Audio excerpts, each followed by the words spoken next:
So to open the game, you actually called the first play of the game. What have you been working on to get that one out? And how was that able to happen on the kickoff? I just feel like our special teams are just like, we were just one tick away from breaking one. So I felt good about it. So we took the ball, and sure enough, opening kickoff, I believe it was Carter, took it all the way to the house, and it definitely got us going to open up the game. Yeah. And tonight the Cavaliers kind of just kept slipping through the cracks with their running backs through the defense. So how did you work on that as the game went on, and what are you looking to improve on as you move into other games? Yeah, it was interesting because the score is not necessarily reflective of how the game went, because they used all play clock for every single run. So we're just sitting there on D, like waiting 40 seconds for them to snap the ball again. And they were content with 3-4 yards and eating up a whole quarter. So we just had to stay patient, stay with the scheme, and tackle that big boy when he got the ball.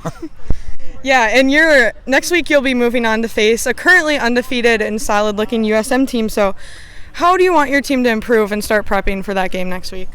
We just take it one game at a time. Obviously, when we, I look at the schedule, I have the luxury of seeing, how they're doing and what they're doing. But our boys don't really pay attention to that. They'll focus on my game plan and get ready to get prepared. Doesn't matter who we play, it's how we play. That's our common theme. And we're excited to get back home and get on turf again and invite the Wildcats in. And lastly, you only maybe 2 conference games in, you're nearing the halfway point of the regular season. So what are you liking from this year's squad so far? The continuity, their togetherness. They're a really tight family.